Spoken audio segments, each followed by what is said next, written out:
Pessoal, essa questão fala sobre alteração de expressão gênica. Antes de mais nada, a gente tem que lembrar o que é um gene.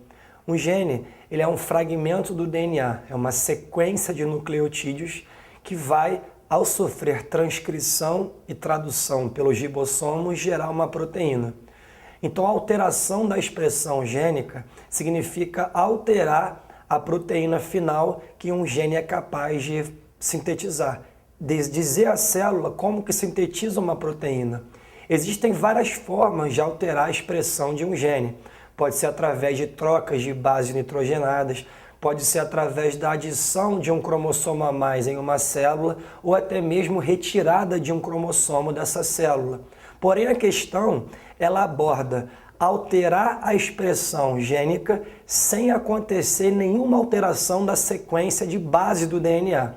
Ou seja, o DNA ele vai sofrer a mudança da sua atividade, um gene pode deixar de sintetizar uma proteína, porém sem alterar a sua sequência.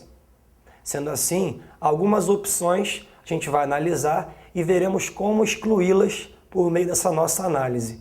Inicialmente, a letra A fala sobre um tipo de alteração numérica de cromossomos chamada aneuploidia.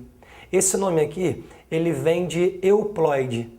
O prefixo eu significa verdadeiro. Então, uma célula humana, por exemplo, com 46 cromossomos, é uma célula diploide euploide. Por quê? Porque ela tem a quantidade 2N cromossomos normal, que é 46. Se o indivíduo apresenta, por exemplo, um cromossomo a mais, ou seja, digamos que o indivíduo tenha síndrome de Down, que também é conhecida como trissomia do cromossomo 21. Ao invés de ter 46 cromossomos na sua célula, ele vai ter 47. Sendo assim, vai ser um caso de aneuploidia.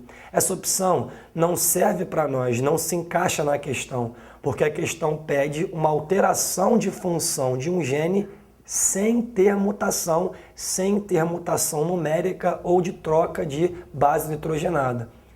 Então ela não serve.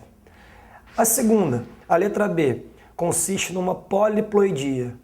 Esse prefixo poli significa o quê? Vários.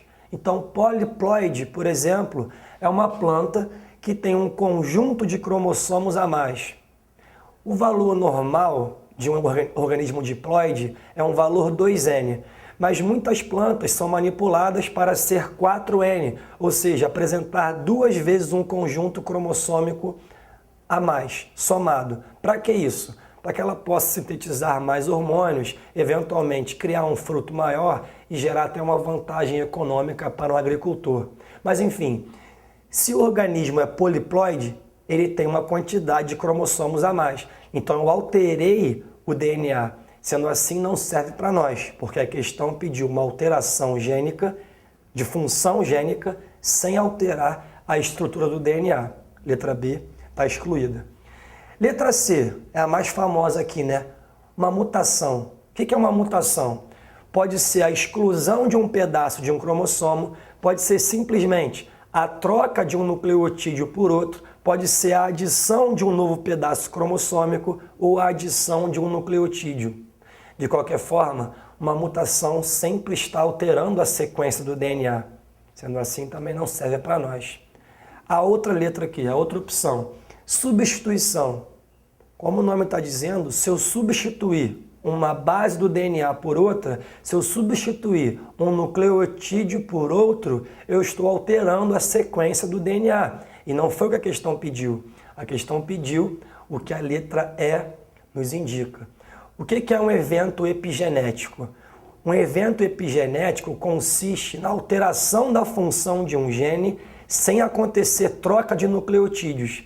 Então não tem adição de nucleotídeo, não tem deleção, não tem substituição. Geralmente esse nucleotídeo vai sofrer, por exemplo, um evento chamado metilação. Um radical metil vai ser ligado a ele e isso altera a função desse gene. Alteração de função sem mudança do DNA, epigenética. Gabarito, letra E.